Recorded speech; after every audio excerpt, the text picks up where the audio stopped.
नमस्कार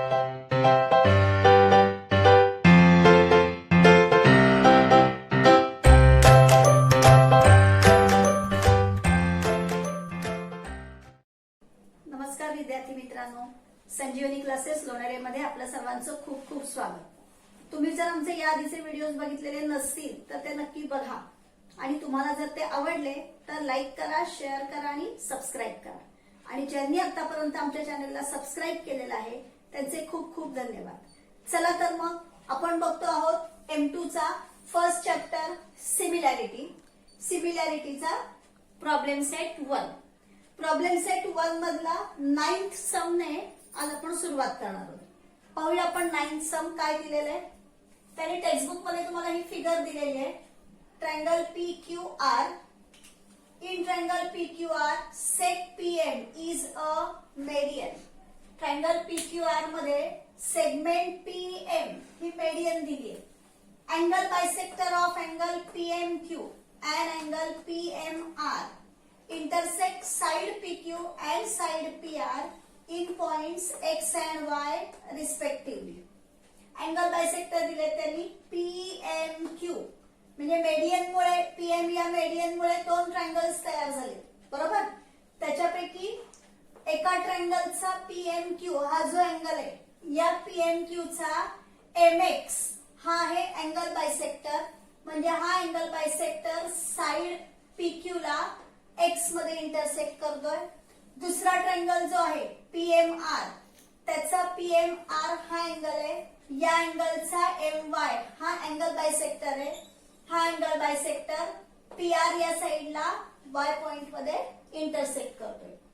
prove that XY parallel to QR म्हणजे XY या QR ला पॅरलल आहे हे आपल्याला दाखवायचे, म्हणजे ट्रायंगलच्या एका साइडला ही लाईन पॅरलल आहे हे आपल्याला दाखवायचे। मग कधी लक्षात ठेवा, गणित वाचल्यानंतर त्या गणितामध्ये त्यांनी आपल्याला काय दिलेलं आहे आणि काय काढायला सांगितलेलं आहे हे आधी आपल्याला नीट समजलं पाहिजे। कारण त्याच्यावरूनच आपण कशाचा वापर करून हे गणित सॉल्व्ह केलं पाहिजे हे आपल्याला लक्षात येणार आहे। आता इथे त्यांनी अँगल बायसेक्टर दिलेले आहेत, म्हणजे इथे तुम्हाला अँगल बायसेक्टरची प्रॉपर्टी तुम्ही वापरू शकणार आहात। आणि इथे XY पॅरलल टू QR दाखवायचे, मग ट्रायंगलच्या एका साइडला पॅरलल लाईन दाखवायची आहे, म्हणजे इथे आपल्याला कॉन्व्हर्स ऑफ BPT वापरावं लागणार आहे। हे आपल्याला गणित वाचल्यानंतर लगेच लक्षात येते। आता हे गणित जे आहे हे गणित तुम्हाला त्यांनी complete the proof bye feeling in the boxes असं म्हटलेलं आहे, म्हणजे ऍज अ ऍक्टिव्हिटी म्हणून त्यांनी तुम्हाला हे सम दिलेलं आहे।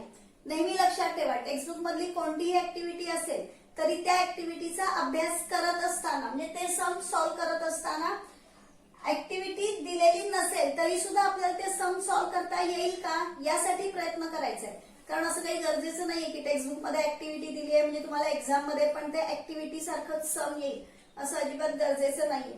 त्यामुळे ती ऍक्टिव्हिटी ऍज अ सम म्हणून सुद्धा तुम्हाला पूर्ण समजलेली असली पाहिजे। चला बघूया, आता इथे त्यांनी आपल्याला अँगल बायसेक्टर दिलेले। In triangle PMQ, ray MX is bisector of angle PMQ। बघूया आपण in triangle PMQ, या ट्रायंगल PMQ मध्ये MX जो आहे तो या अँगल PMQ चा अँगल बायसेक्टर आहे। मग आपल्याला माहितीये अँगल बायसेक्टर आहे म्हणजे तिथे तुम्ही थिअरम ऑफ अँगल बायसेक्टर वापरू शकता। काय वापरणार? MP upon MQ is equal to PX upon XQ। मग इथे आपण लिहूया MP upon MQ, MP upon MQ is equal to PX upon XQ, PX upon XQ। म्हणजे ट्रायंगल PMQ मध्ये या PMQ अँगलचा अँगल बायसेक्टर दिलाय म्हणून तिथे आपण थिअरम ऑफ अँगल बायसेक्टर वापरला, बरोबर आहे। आता in triangle PMR ray MY is bisector of angle PMR। Ray MY जो आहे तो अँगल PMR चा अँगल बायसेक्टर आहे, म्हणजे इथे पण आपण थिअरम ऑफ अँगल बायसेक्टर वापरू शकतो। MP upon MR is equal to PY upon YR, बरोबर। मग इथे आपण लिहूया MP upon MR equal to P Y upon Y R.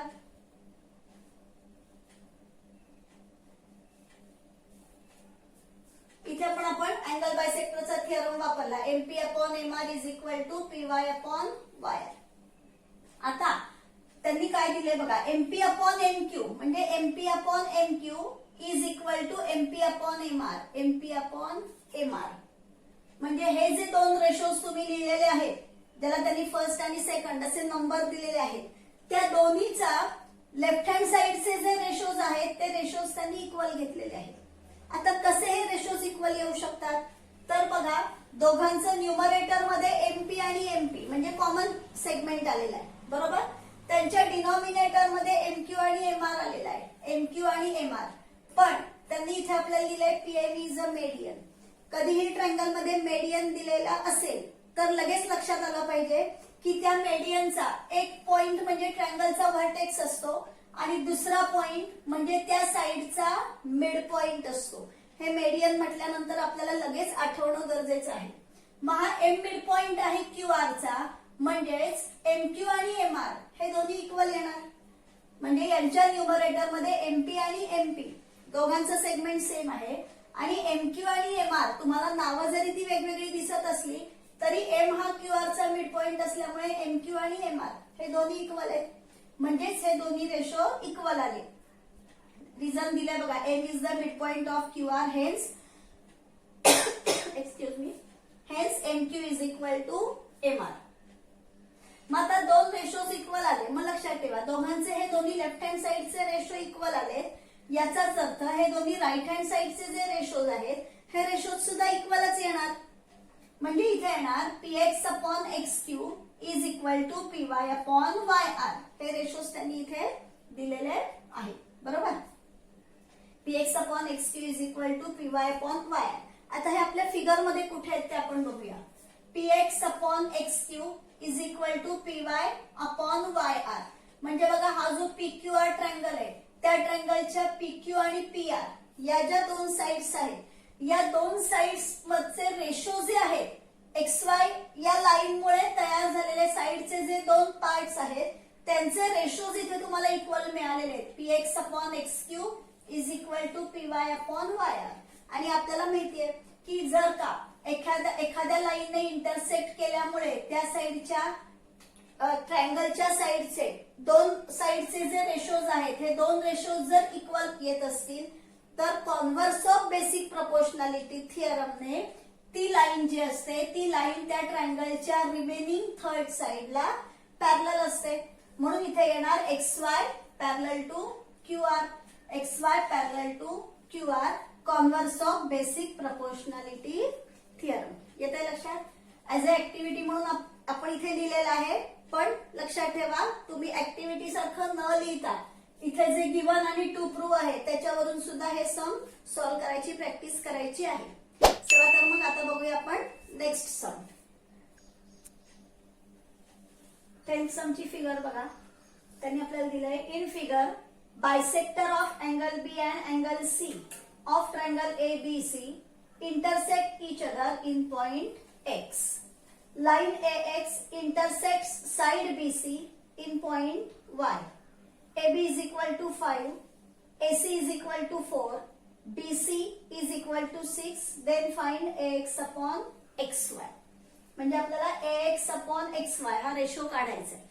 त्यांनी काय दिलेलं बघा, ट्रायंगल ABC मध्ये अँगल B चा अरे BX हा बायसेक्टर आहे.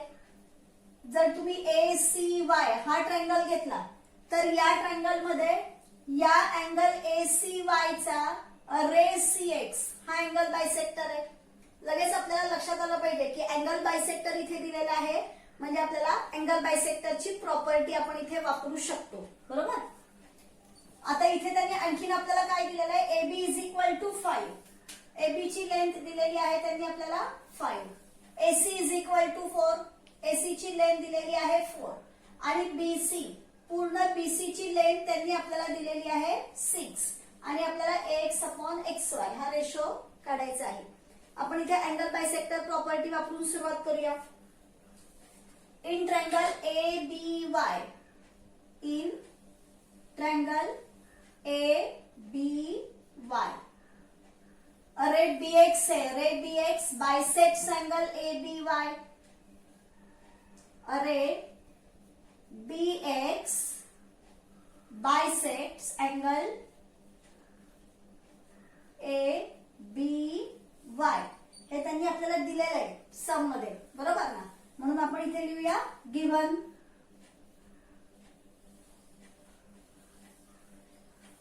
मग आता इथे अँगल बायसेक्टर आहे, म्हणजे इथे आपण अँगल बायसेक्टरची प्रॉपर्टी वापरू शकतो। अँगल बायसेक्टरची प्रॉपर्टी वापरूया इथे आपण।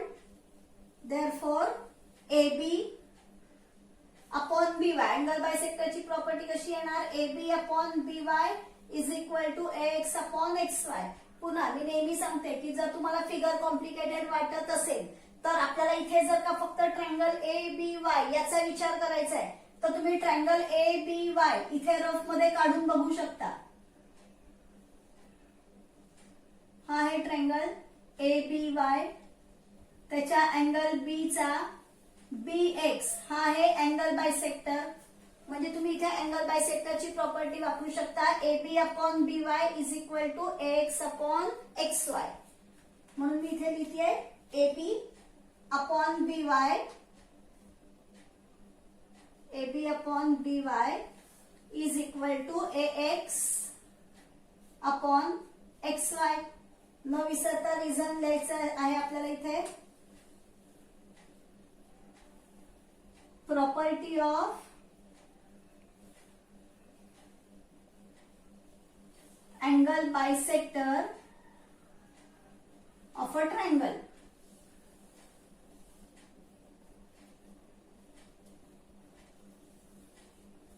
ती प्रॉपर्टी आपण इथे वापरली।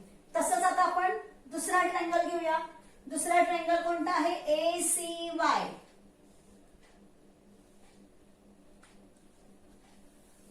ACY आणि या अँगल C चा अँगल बायसेक्टर आहे CX, बरोबर आहे?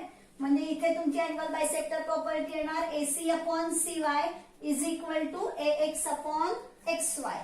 म्हणून मग इथे आपण लिहूया in triangle ACY, in triangle ACY अरे CX bisects अँगल ACY। याचं पण रिझन येणार आहे गिव्हन।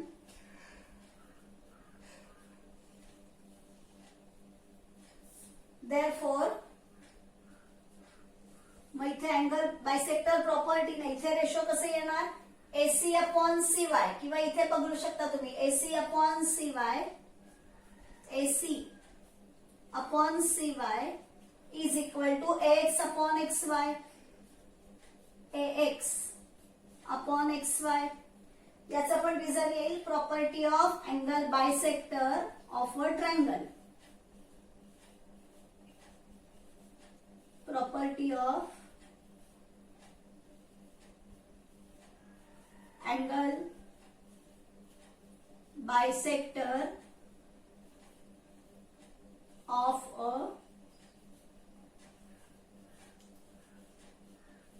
ट्रायंगल। आता तुमचा सेकंड पॉइंट आणि फोर्थ पॉइंट जो आहे ना तो नीट ऑब्झर्व करा। सेकंड पॉइंट आहे AB upon BY is equal to AX upon XY आणि फोर्थ पॉइंट आहे AC upon CY is equal to AX upon XY। हे दोन्ही पॉइंट ऑब्झर्व केल्यानंतर आपल्याला काय दिसतंय की दोघांचा राईट हँड साइडचा जो रेशो आहे तो रेशो सेम आहे AX अपॉन XY। मग जर का त्यांच्या दोघांमधला एक रेशो राईट हँड साइडचा इक्वल आहे म्हणजे ते लेफ्ट हँड साइडचे जे रेशोज आहेत हे रेशोज सुद्धा इक्वल आले पाहिजेत। म्हणून मग आपण इथे लिहूया therefore AB upon BY, AB upon BY is equal to AC upon CY is equal to AX upon XY from 2 and 4, from 2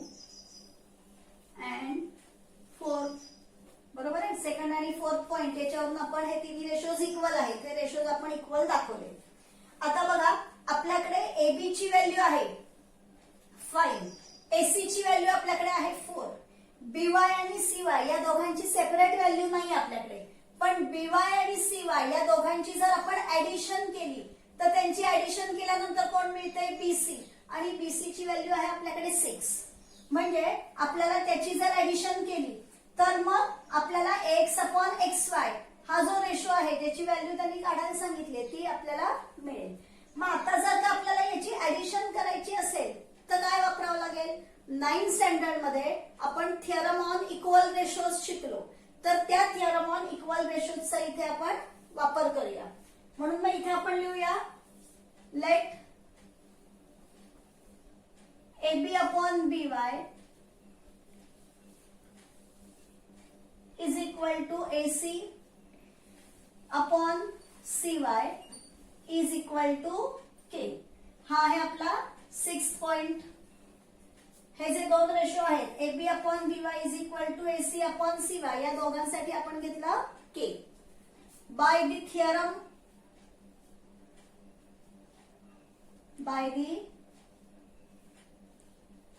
theorem on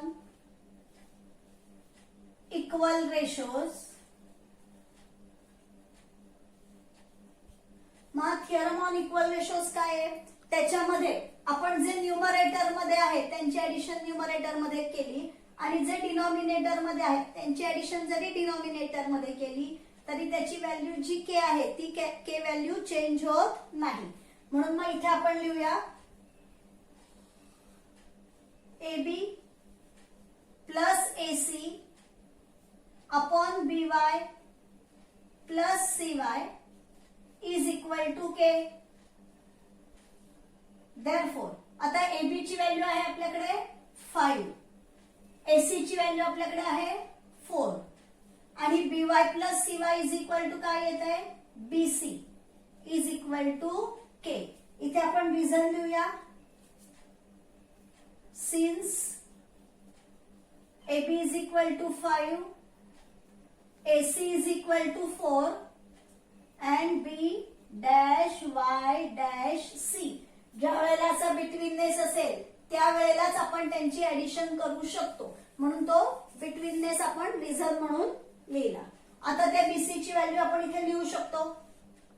Therefore 5 plus 4 9 upon BC ची व्हॅल्यू आहे 6 is equal to K. इथे लिहूया आपण since BC is equal to 6. आता 9 upon 6 याला आपण 3 ने divide करू शकतो. मग 3 ने डिवाइड करू आपण त्यांना. 3 3 जा 9, 3 2 जा 6 is equal to K. Therefore K is equal to, that is इथे जी K ची व्हॅल्यू मिळाली त्यालाच आपण लिहिलं इथे K is equal to 3 upon 2. आता बघा आपल्याला K ची व्हॅल्यू मिळाली आणि K आपण कोणाला घेतलाय, AB upon BY AC upon CY यांना आपण K म्हणून घेतलंय बरोबर. आणि AB upon BY AC upon CY equal to x upon XY आहे. म्हणजेच x अपॉन XY याची व्हॅल्यू आपल्याला मिळाली 3 अपॉन 2. म्हणून आपण इथे लिहूया therefore AX upon XY is equal to 3 upon 2. इथे रिझल्ट लिहूया आपण फ्रॉम फिफ्थ का, कारण फिफ्थ मध्ये या दोघांबरोबर इक्वल x अपॉन XY घेतलेला आहे म्हणून. 6th का लिहायचं, कारण या दोघांसाठी आपण K घेतलेला आहे आणि त्या K ची व्हॅल्यू आपल्याला इथे मिळालेली आहे, म्हणून आपण इथे लिहूया फ्रॉम 5 6 and 11. म्हणजे आपल्याला x अपॉन XY याची व्हॅल्यू 3 अपॉन 2 मिळाली. तीच व्हॅल्यू त्यांनी काढायला सांगितलेली आहे, म्हणून नेहमीप्रमाणे आपण आपलं फायनल आन्सर जे आहे ते बॉक्स मध्ये लिहूया. AX upon XY is equal to 3 upon 2.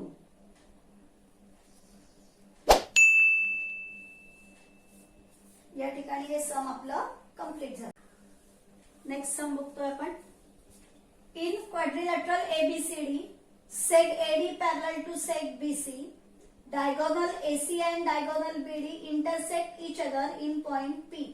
Then show that AP upon PD is equal to PC upon BP. काय दिलं बघा त्यांनी इथे आपल्याला दिलेलं आहे क्वाड्रिलॅटरल ABCD. क्वाड्रिलॅटरल ABCD मध्ये AD आणि BC या दोन साइड्स पॅरलल आहेत हे त्यांनी आपल्याला दिलेलं आहे. seg AD parallel to seg BC. diagonal AC and diagonal BD, diagonal AC and diagonal BD intersect each other in point P.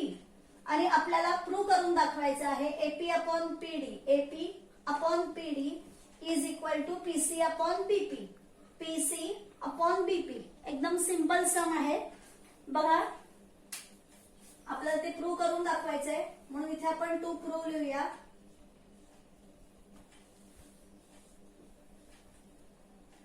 AP upon PD,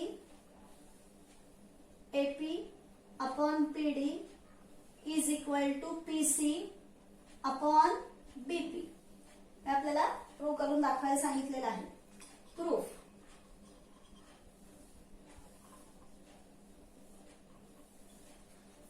आता इथे बघा त्यांनी AD आणि BC आपल्याला पॅरलल दिलेले. मी इथे काढून दाखवते बघा. AD आणि BC हे दोन पॅरलल आहेत. मग जर का हे पॅरलल सेगमेंट त्यांनी दिलेले आहे आपण जर का त्यांची कोणतीही एक ट्रान्सव्हर्सल घ्या. तुम्ही बीडी या डायगोनलला ट्रान्सव्हर्सल घेतलं तरी चालेल किंवा एसी ला घेतलं तरी सुद्धा चालेल. आपण समजा बीडी ला या ठिकाणी ट्रान्सव्हर्सल म्हणून घेतलं म्हणजे इथे आपल्याला झेड मिळतोय म्हणजे हे आपल्याला मिळाले अल्टरनेट अँगल्स. म्हणजे अल्टरनेट अँगलची एक पेअर आपल्याला कॉन्ग्रुएंट मिळाली. बरोबर. आता या तुमच्या फिगर मध्ये दोन्ही डायगोनल काढल्यामुळे हे दोन ट्रायंगल्स तयार झालेले आहेत. हे दोन ट्रायंगल्स आहेत. मग आता या दोन ट्रायंगल्स मध्ये आपल्याला ही एक अँगलची पेअर कॉन्ग्रुएंट मिळाली आणि इथे बघा हे इंटूचं साइन दिसतंय म्हणजे इथे आपल्याला व्हर्टिकली ऑपोजिट अँगल्स मिळाले. म्हणजे दोन्ही ट्रायंगल्स मध्ये आपल्याला अँगलच्या दोन पेअर्स कॉन्ग्रुएंट मिळाल्या. आणि आपल्याला माहितीये की जर दोन ट्रायंगल मध्ये अँगलच्या दोन पेअर्स कॉन्ग्रुएंट असतील तर AA टेस्टने ते दोन्ही ट्रायंगल्स सिमिलर असतात. म्हणजे इथे आपण हे दोन ट्रायंगल्स सिमिलर दाखवू शकतो. आणि आपल्याला माहितीये if triangles are similar then their sides are in proportion.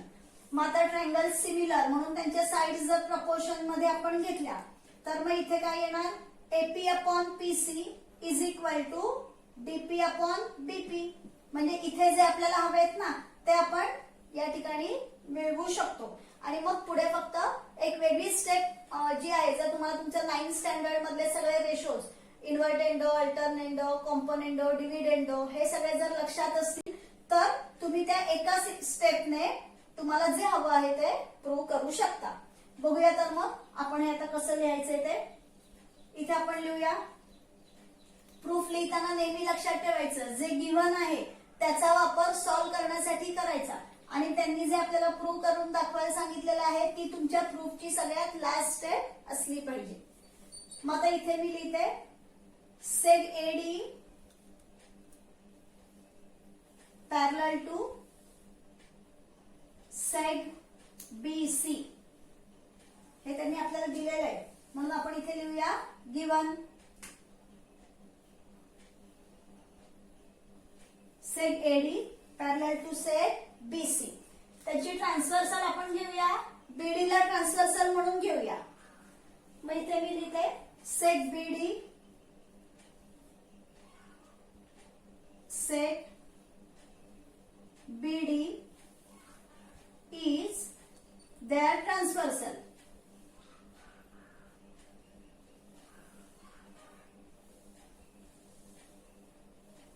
AD parallel to BC, seg BD is their transversal.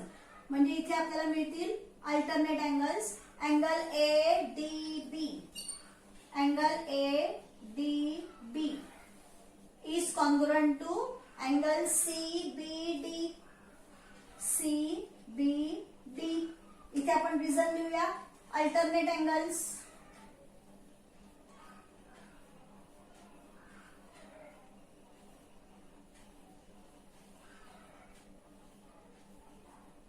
किंवा लाईन्स पॅरलल म्हणून अल्टरनेट अँगल्स कॉन्ग्रुएंट, याला अल्टरनेट अँगल्स थिअरम असं सुद्धा म्हणतात. तुम्ही अल्टरनेट अँगल्स म्हणून लिहिलं नुसतं तरी बरोबर आहे, आणि अल्टरनेट अँगल्स थिअरम असं जरी म्हटलं तरी सुद्धा चालणार आहे. आता बघा ADB, आपण डीबी ही आपली ट्रान्सव्हर्सल होती म्हणून मी इथे पूर्ण डीबी लिहिलं, पण याच डीबी वरती पी पॉइंट आहे म्हणून तुम्ही ADP असं सुद्धा लिहू शकता. का? कारण आपल्याला नंतर हे दोन ट्रायंगल्स घ्यायचे आहेत ना, मग ट्रायंगलचा पी हा व्हर्टेक्स आहे तो आपल्याला तिथे मेन्शन केला पाहिजे, म्हणून आपण इथे लिहूया that is angle ADP is congruent to angle CBD. त्याच्याऐवजी आपण इथे लिहू शकतो CBP, अँगल CBP. आता इथे रिझन द्यावं लागेल आपल्याला, बिटवीननेस दाखवावं लागेल, D dash P dash B. मग मी इथे लिहिते D dash P dash B. Betweenness आहे म्हणून तुम्ही याच्यावरून या अँगल्सची नावं या पद्धतीने लिहू शकता. आता आपण दोन ट्रायंगल सिमिलर दाखवूया. Now in triangle ADP and triangle CBP, मी ट्रायंगलच्या नावाचा सिक्वेन्स आहे तो या अँगलच्या नावावरूनच लिहिला, म्हणजे तुम्हाला वेगळा सिक्वेन्स लक्षात ठेवायला त्रास नको. इथे जे अँगलचं नाव आहे त्याच्यावरूनच मी ट्रायंगलची नावं लिहिली, कारण तेच दोन अँगल्स आहेत ते आपल्याला कॉन्ग्रुएंट दाखवायचे तिथे पुन्हा, म्हणून मग इथे मी लिहिते angle ADP is congruent to angle CBP. इथे रिझल्ट लिहूया from 4.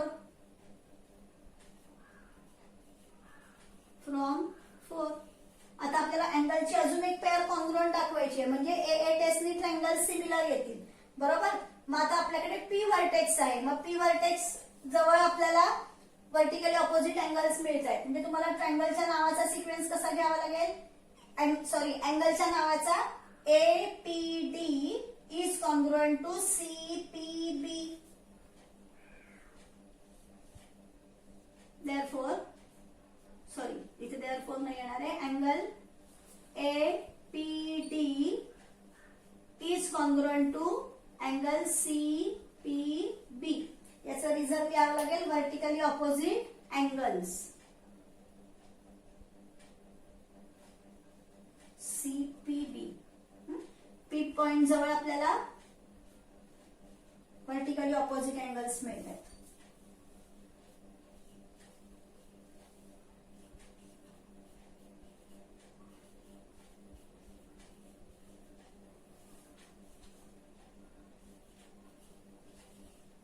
Vertically opposite angles.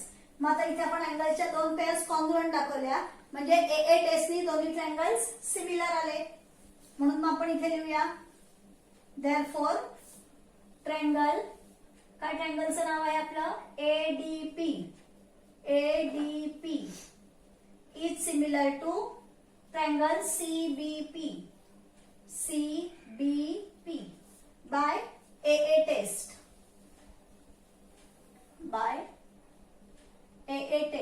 AA टेस्टनी ट्रायंगल सिमिलर आले, तर triangle similar therefore their sides are in proportion.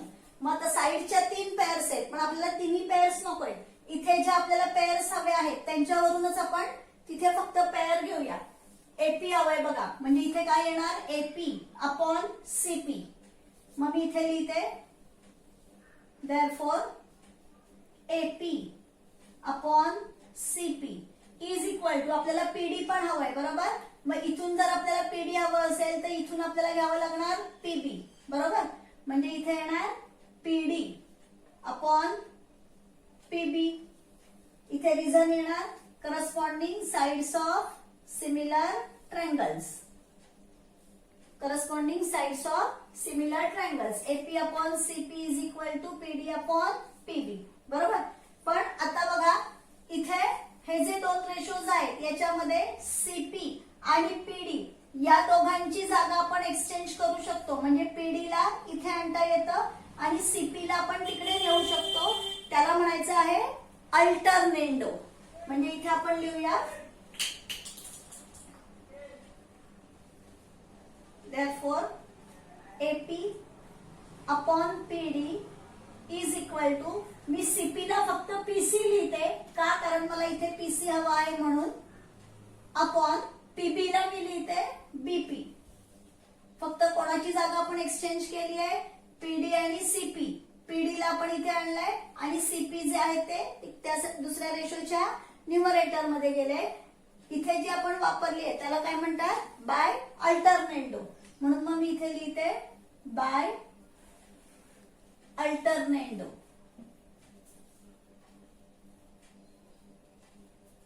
म्हणजे आपल्याला जे हवं आहे, म्हणजे जे टू प्रूव्ह होतं, काय टू प्रूव्ह होतं, AP upon PD is equal to PC upon BP.